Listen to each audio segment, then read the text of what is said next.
Болен съм. Цяла събота и неделя пиша сценарий, стреса ми идва вече в повече. Не знам кога ще мога да продължа.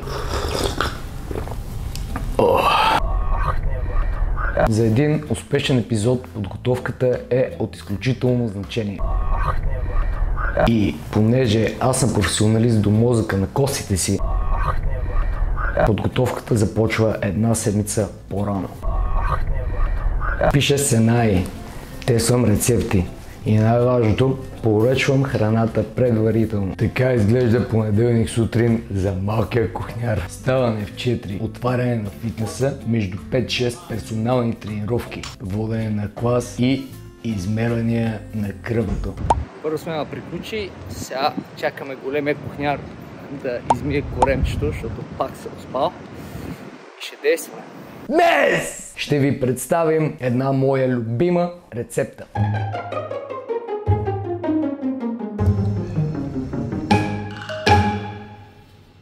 Чили кон карне или забравя го, люти чушки и мясо.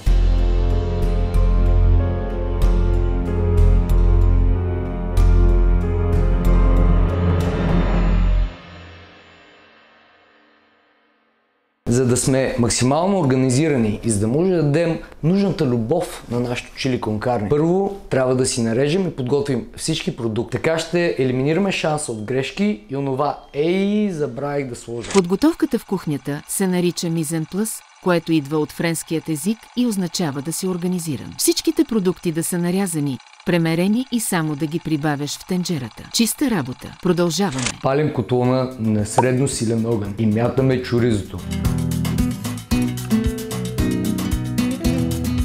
След като си отпуснал мазнината, мятаме лука и морковите за около 5-6 минути да се свършат. След това добавяме чеснъчето и продължаваме да готвим за около минута.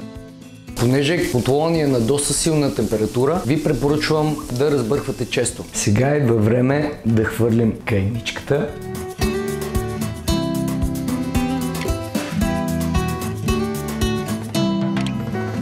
След като водата е извряла и каймичката е станала кафява, добавете червеното винце и го оставете да покъкри 3-4 минути. На къде искаш да гледам? Насам, бате. На тук. През това време в отделен съд миксирайте 2 телешки булончета, 200 мл гореща вода и медец. Прибавяме микса и разбъркваме добре. Почти сме там. Мятаме печените чушки, лютите чушки, готвим за около минута и добавяме доматите. После всички сухи подправки и разбърквайте добре. Остава само да добавим доматената паста, чипотле паста и 2 парчета черен шоколад.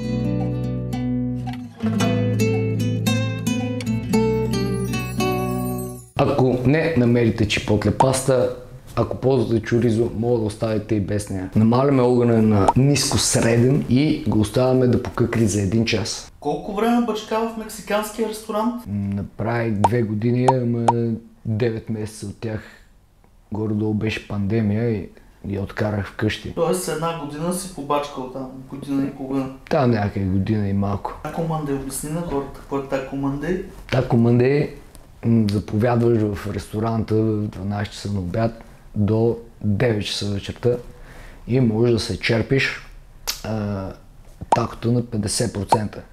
Съответно, те падаха по 3 паунда на тако, иначе с 7, някак 7 и нещо, даже вече си му са 10. Пък на 3 паунда е супер. На 3 паунда е супер. Знаеш какво се правят? Има една група мъже, идват 15-20 минути преди да затворим. 20 мъже, брат. Гладни. Por las noches veo la luna, me mira suspirando. Anhelo esos momentos en que estoy a tu lado. Nacemos con el derecho de ser parte de un poblado. И помежду другото, мога да си хвърляте едно бързо гуакамоле.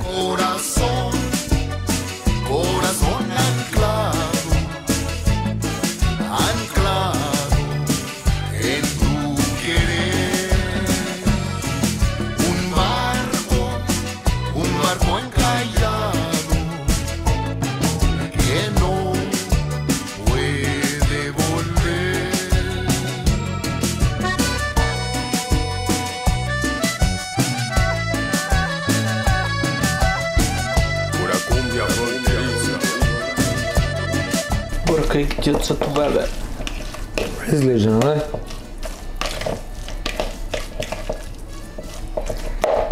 Не смятам, че когато направиш много акамоле, няма какво да се обърка. Пак ли е от нашите рецепти? Няма как да стане кадо. Това е просто тествана рецепта много пъти. Това се готви винаги в събота или неделя и аз си почивам. Докато си готви. И си хапвам. Много хубаво. Как? Нищо не си гледал. И какво викаш, Жануе ще го сготвим, така ли?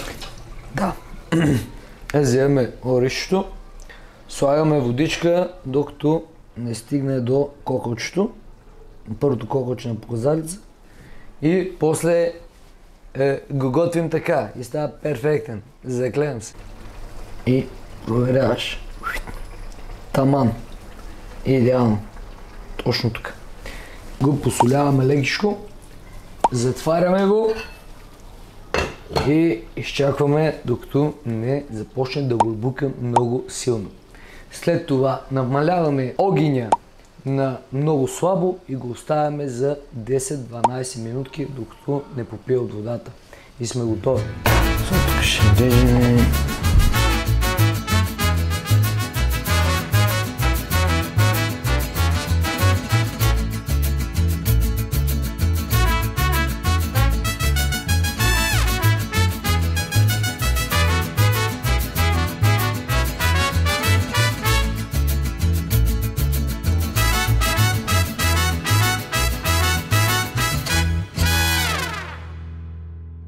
Така, както разбрахте, погрижил съм се, постарах се, поработиме, без глас останах заради вас, драги зрители.